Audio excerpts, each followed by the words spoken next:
what I realized is that we took education and we met people where they were. That's so We huge. made it accessible. Mm-hmm.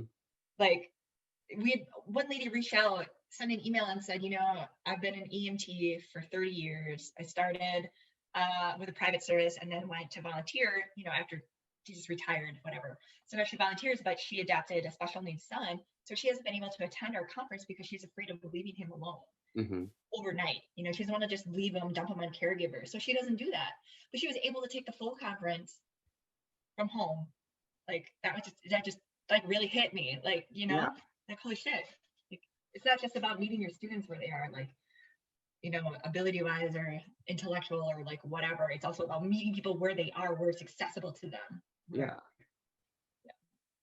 And I get like, okay, Welcome so we'll just start this right here. Foundation, home of the AMP Honors What program. does meeting people where they are mean as it pertains to what we're going through now with COVID or mental health, suicide prevention, resiliency, anything like that? Like, what does meeting people where they are mean to you? Like look at this line here. We're all not on this same line, and I think in general, we have an ability to think everything is here. Well, I might be here on this line and you might be over here, and hell, Tom might be down here. Mm-hmm. If I want to make a connection with him, I have to meet him where he's at, period. And that might be struggling with some grief or a recent loss or a bad call, or he's just not understanding, whatever instructions have just been given to them. And maybe some of that has to do with where I'm at, because I'm here and he's here. I'm not making the connection where I need to be to hit him where he's at. I'm not doing my job of reaching him appropriately too. So I've tried to take that into consideration of how to. Do you think that only works top down? So like you drew us on the line and then Tom down here. Do we people on the top line always go down to meet those people, or how does that look?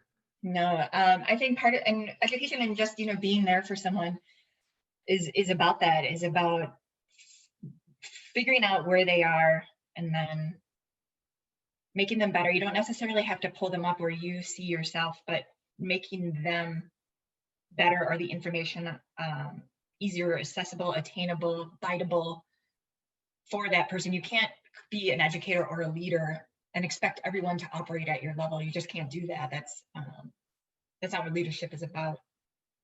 If you want to be effective, you always have to meet your people where they are. So as Brene Brown, pulling them up would be, where they are. What if it is? What if they just lost their brother? And they're not able to. My expectations of them are going to be performing at 110%. I'm going to lower it. I'm going to bring it to you, and we're going to work through it together. If you're my team member, then that's what we're doing. Awesome.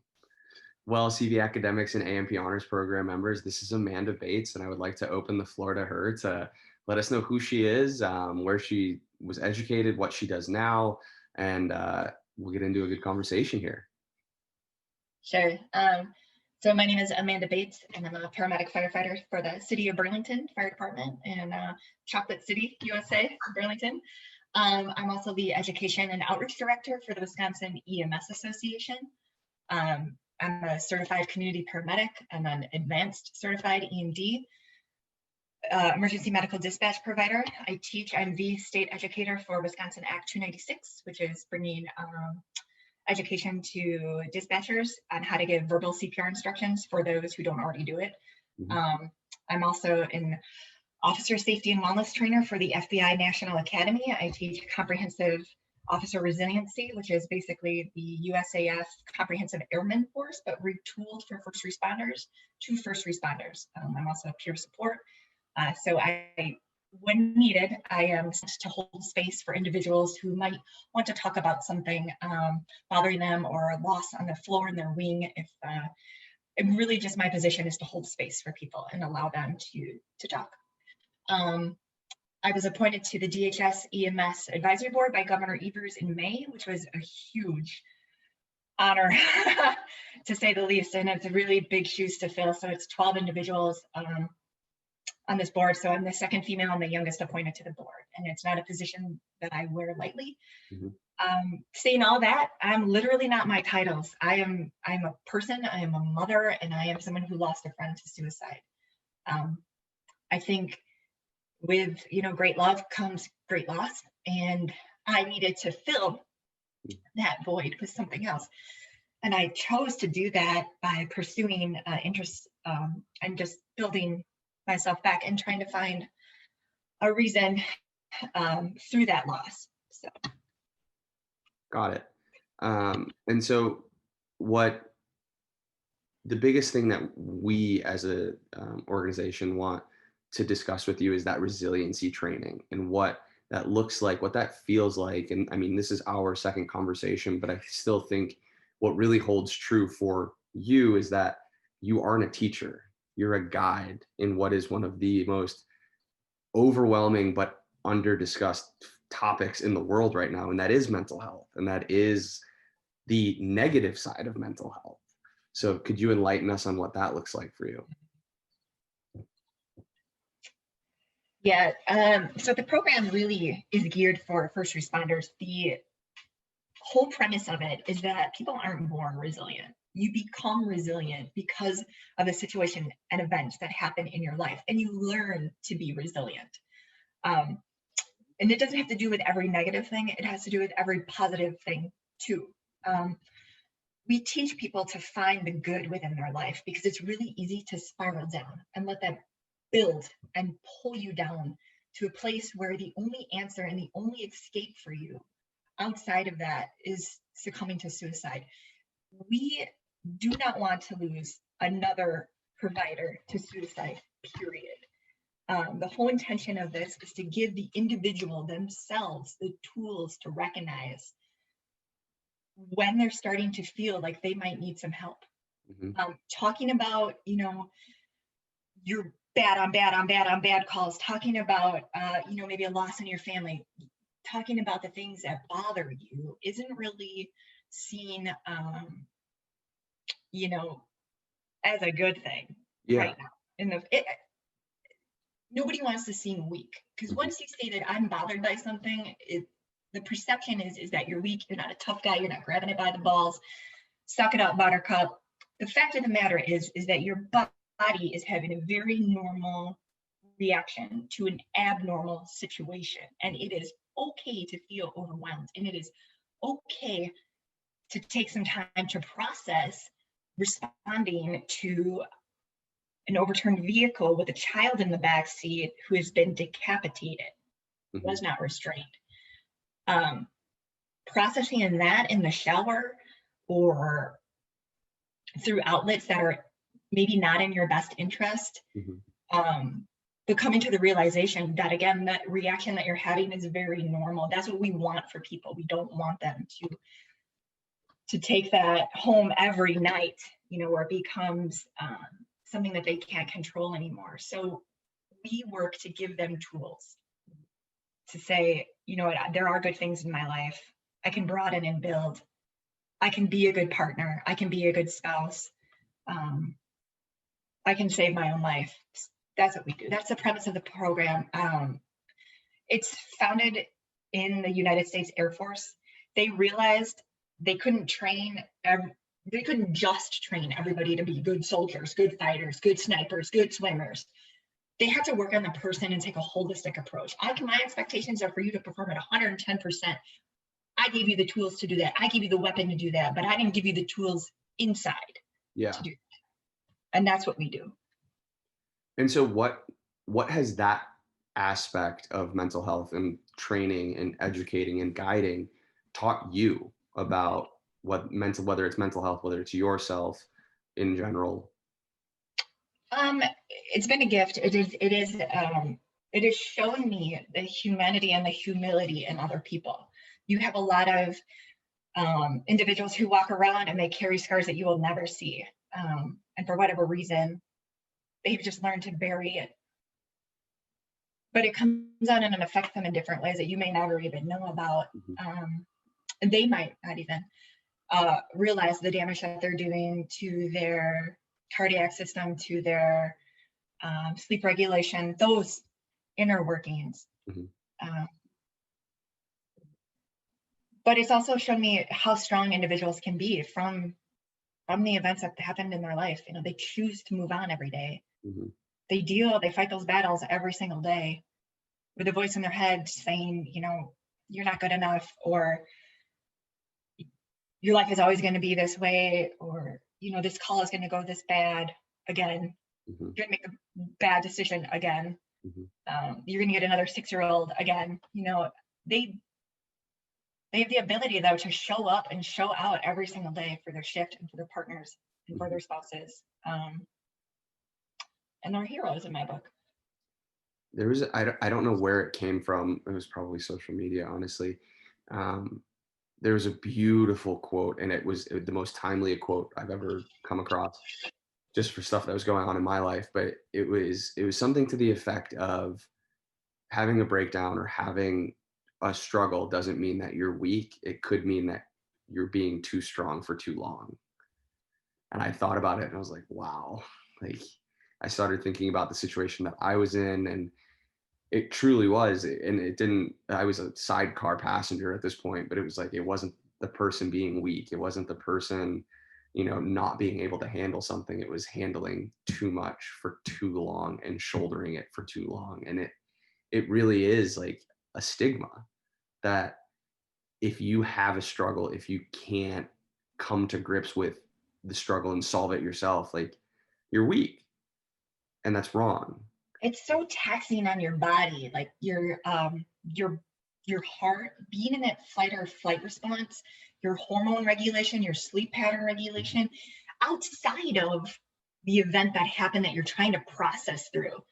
So what's happening on the inside is what's leading to that point where you're just like, I can't take it anymore. I need to get some sleep. I need to breathe. I need to eat. My stomach is in constant knots. It's not a way to live anymore. Yeah. And I think that's, you find a way to bring people on that journey, right? And they come out not necessarily clean, but with a new understanding, and their whole life changes.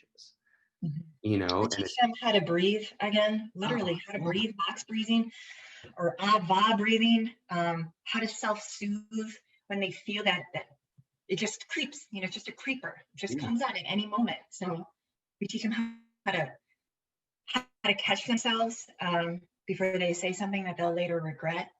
Sometimes your brain works faster than when you can catch it. So instead of engaging, with your spouse or with your partner, or saying something that could ultimately hurt somebody's feelings because you're just in that moment where you feel wounded and you're still having a hard time processing those feelings, you catch yourself before that situation becomes bigger than what it needs to be, before you make a mountain out of that damn molehill. Yeah. Catch yourself. What do you think we need as a society to break the stigma of mental health? I'm sure there's a grocery list. So if you want to give us your top 5. Okay. So I think we just need to come to an understanding that individuals, we all are in a different place in our lives. So once you have an understanding that your neighbor is a little bit different than you, and it's not just like he's throwing his grass clippings on my lawn or he parks like a jackass. They're just somewhere else in their life right now. People are messy. Yeah. Have a little bit more understanding, for the lady who seems to be having a fit at the grocery store, or, your coworker at work who just can't seem to get it right today. That's okay. You are in control of your emotions, and allow other people to, to give and to be who they need to be at that moment. As long as they're not hurting themselves, hurting you, putting the company at risk, give them some time and space to heal from whatever that is. Get to know someone. Don't just be like the email jockey, get to know who you work with, get to know who your partners are, spend that time asking those questions. A lot of us are afraid of being vulnerable, but when you're vulnerable, you're able to build relationships, and who knows, you might learn something about yourself. Yeah. Make a point to check in with yourself. Is it your pride or is it your integrity that you feel is being called to task? Am I having this emotional response because my knee-jerk reaction is that my pride is hurt? Or am I having this response because it's my integrity? Those things are two different things. If it's always your pride, you have to check yourself. Try to take your ego out of the situation before you make any decision within your life, or anything that you have to do. Like, my list of things to do at any given moment is 2 pages long. If I had a reaction to this, is it my ego? Yeah, it's my ego. It's also my job to perform at this level, and my expectations are to perform at this level. Yeah. Top 5 though. That's Have you tough. have you ever seen the This Is Water video by David Foster Wallace? Mm-mm. Okay, so it's a graduation speech. I forget where he gave it, but he talks about how you leave college or high school or wherever, and you enter the real world, and you wake up at 5:30 and you go to your job that you might like and might not like, and then you go, it's been a long week, so you haven't gotten to the grocery store, and so you go to the grocery store, and there's a woman who's giving all of these coupons to an 88-year-old woman who can't ring them all at the same time, and then you get in your car, and after you push the cart through the parking lot with the one squeaky wheel, because there's always one squeaky wheel under, and he goes through this whole scenario, and then he goes, and then you go to bed and you get to do it all again the next day, and he rewinds everything, and he says, what if the water that you're living in, that 88-year-old woman is trying to keep afloat because her spouse just passed away, and in the depression they lost everything, or the woman that's giving the coupons is trying to support 3 kids without a husband, or the person that's driving the big blocky SUV and taking up 3 parking stalls needs that because they got in a car accident. And it's like the whole speech is about pulling away from yourself and pulling out that ego and realizing that you're surrounded by billions of interactions that can go one of 2 ways. And like, if you have some sort of understanding that you're working with another human or interacting with another human, that they have a story just like you have another story, is like the That's key. powerful. Yeah. It's one of my favorite speeches to like reground in and resettle myself down. It's amazing. And I think that's true. That's Bible right there. It's truth. Your only thing that you're responsible to control is your reaction and who you are. Yeah. Every situation that you're faced with, whether it's like top 10 stress level and you're expected to perform at that level, or even if it's just interacting with your kid and they're trying to tell you about, I don't know, winning at Fortnite or something. How you show up for that person says more about you than it does for them. So Yeah. even if you think that is so trivial, that is so important to that individual, no matter what that is. Give people of your time. It's taxing. At the end of the day, I think, holy crap, you know how many conversations I had today? Do I have anything left over for myself? But you do. You absolutely do. You absolutely have something for yourself. It's wild. So something that you said earlier is that you train resiliency. So can you give us a definition of that and how our listeners, our viewers, our members can build their own resiliency? Yeah. I mean, I sum up resiliency as being able to show up and show out every day. Technical term, showing up and showing out. To perform at that level, you need to have a good grounding and a good base within yourself. So as a paramedic, I run on a toolbox. I know, where to find my BVM. I know where to find my EKG wires. I know where to find the hacksaw if I need it, right? Yeah. But where are those tools within myself? Mm-hmm. You have to pull on those tools throughout the day, every single day, no matter who you are and what level that you perform at. Whether you're waxing the cars today or whether you are performing a cardiocentesis, you need to be okay with what you're doing. Why resiliency training is so important, it's giving the provider the tools that they need to function. I'm not talking about like pulling out, a 14 gauge needle or something. I'm talking about pulling out the ability to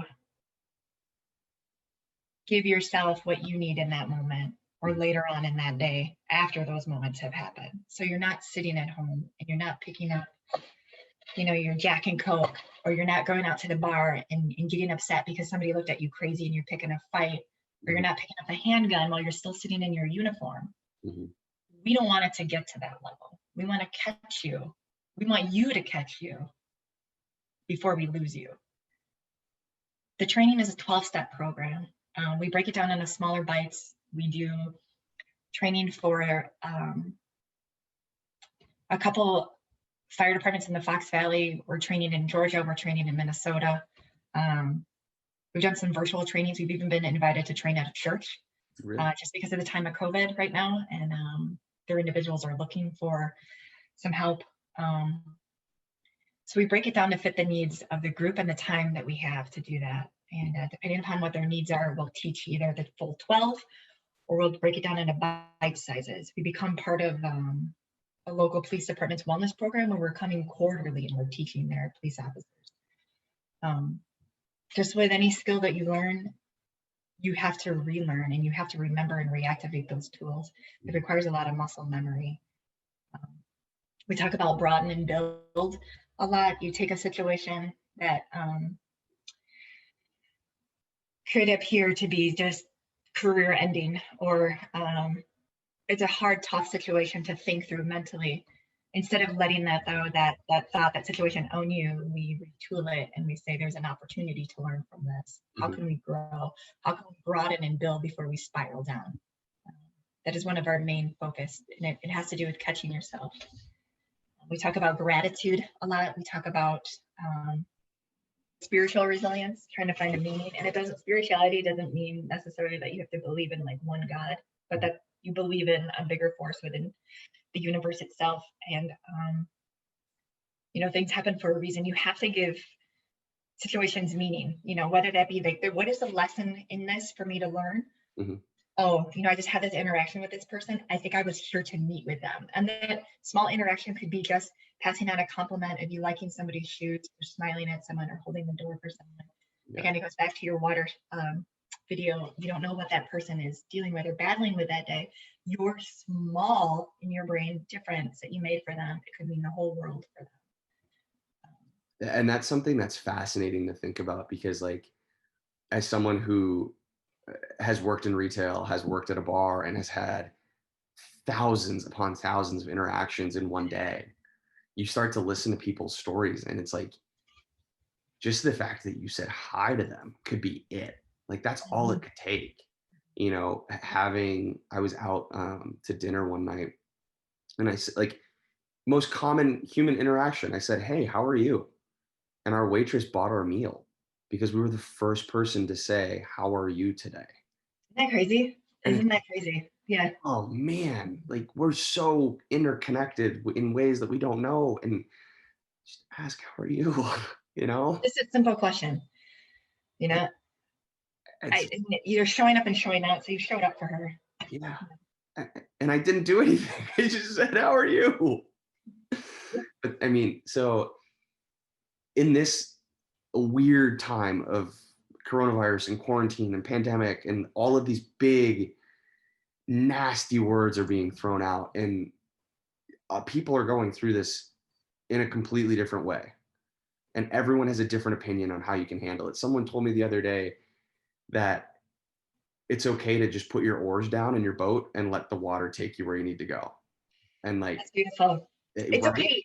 Yeah, be okay with the unknown. I think we have so become so I don't know if clingy is the right word, but fine, clung to this thing where we have to have it all figured out at all times. And we really don't. I think when you're kind of in this unknown phase, there's a lot of opportunity for growth and figuring out who you are and what you want and where your values align. Who you were 2 years ago might not be the same person that you are now. And that is okay. Your values change. That is okay. You will always be you. If you decide that, I like peanut butter and jelly today, 2 months, I don't really like peanut butter and jelly. My values aren't aligning with this peanut butter and jelly, whatever it is at this time anymore. That's okay too. We're all on our own journey. We're all on our own growth pattern. And that's okay. And I think the biggest, like, the level set, the baseline, the umbrella that we can say about life right now is that there are heavy, heavy things going on that may have never been heavy before, or because of everything going on, there's a new definition to what heavy feels like. Seriously. And something that you said a little bit ago is that, like, there are people who need help. And if you realize, or one of our members realizes, or through a conversation, you find out that someone's kind of teetering on that edge, what would your recommendation to them, the listener, be? We can make a recommendation. So as a member of the Center for Suicide Awareness. We have amazing staff. We run the Hope line. It's a text line. Send a text. I will recommend them to send a text because then it goes to a clinical psychologist, psychiatrist, people who are trained, who are suicide experts, who can talk you through. Even if you're just feeling overwhelmed at the moment, it doesn't mean that you're contemplating ending it, right? That it doesn't have to be at that level. If you're just overwhelmed and you're having a panic attack, you can text the Hope line, and our trained staff will help walk you through it, and they'll help you find whatever that need is in the community for you, whether that is a support group, whether if you lost a loved one to an overdose, whether you've lost a loved one to suicide and you are looking for some help, we can get that help for you. If you're feeling overwhelmed in the moment because the bills are coming due and you're laid off from your job and you're facing eviction and it's just mounting, if you just need someone to talk to, we can provide that for you. And again, we can show you what's available in your community at that moment, whether it's like needing a food basket. You can't find Christmas gifts for your kids. We can direct you to the churches who can provide that for you. Hopefully get you some help within the community that you need. The biggest thing that the Center for Suicide Awareness does is help connect people with other things that they need. I mean, that's amazing right there, that they're taking the time to really identify what your needs are, searching them out in the community, and then aligning the two. And I think that's a beautiful system, and the fact that it is available is remarkable because it's not something that you hear about a lot.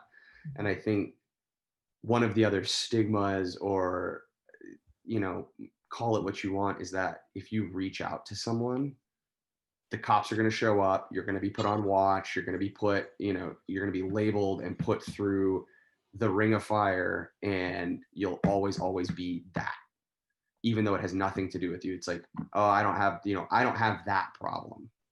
I just, I've got a lot going on. And Right. so how would you approach someone who is saying stuff like that? It's like, you know what, I don't have that problem. I'm just really overwhelmed. Like I can't, Sure. I'm not happy any day of the week, but I'm just overwhelmed. Hold space for them. Let them know that they're not alone. The simplest 2 words that you can say to somebody is "me too." It lets them know that, look, I understand what you're feeling, and me too. Whether that's you've been there or you're feeling the same way at that moment. Be there for your friends, be there for your family, hear them out. You don't have to have the answers to every single question. Literally nobody does. You can listen to them, and you can let them know, and you can reaffirm that, look, I know you're going through some tough shit right now. I'm here for you. I'm going to hold your hand and help you walk through this. I'm going to get you to the other side. When I run peer support meetings, loose term, it's not a meeting. I'll show up at the hospital or at a care facility or even at their agency, and I'll set up shop in the day room, in a meeting room, wherever. If you want to come, I'm just there to hold space for you. If you want to come and talk about it, we can talk about it. If you want to talk about other things, we can talk about that too. I'll spend as much or as little time with you as you need.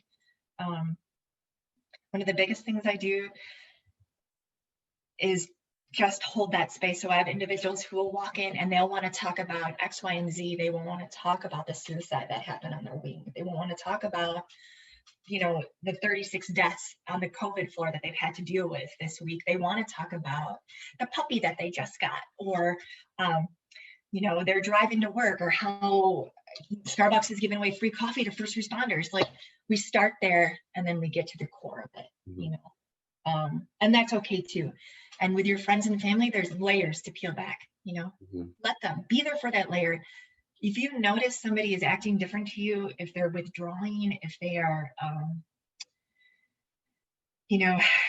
talking about how it's always everything is wrong, or everything's looking bad for me. If they just have this doom and gloom attitude, listen for that. And then I would suggest not calling them on it, but saying, hey man, me too.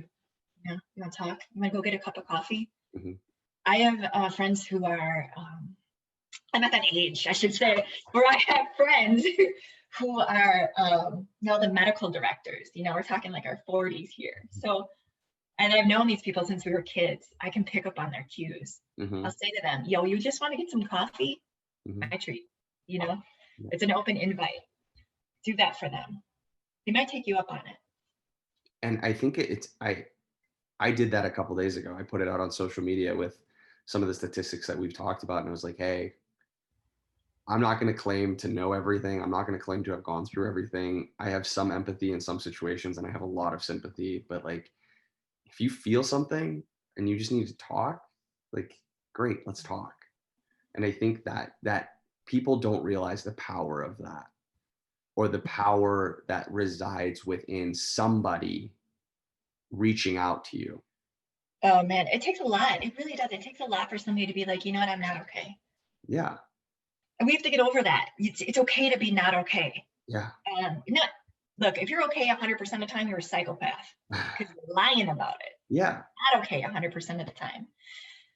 And having the guts to say I'm not okay doesn't make you weak, and it doesn't make you incapable of doing your job. It just says, hey, you know what? There's some heavy stuff going on right now that I'm dealing with, I'm processing. It's taking its toll on my body, my thoughts, and I just need somebody to talk to. Yeah. We teach people in the resiliency training how to show up for that too. So it's not just giving yourself the tools, it's being able to then be effective for your team and for your crew and for your spouses. These tools they can take home with them and they can utilize on an every single day basis, every minute basis if they need to. Okay, last one. Do you have any closing comments, regards, remarks, tips, tricks, helpful hints as it appeals or applies to mental health, resiliency, the stigma, suicide prevention? Be kind. Be kind to yourself and allow yourself some space to deal with a very normal reaction to abnormal situations. Be kind to yourself. Don't use self-limiting behavior. Believe in your capabilities. Show up and show out for yourself. Get out of bed in the morning. If you need to reach out to somebody, do that.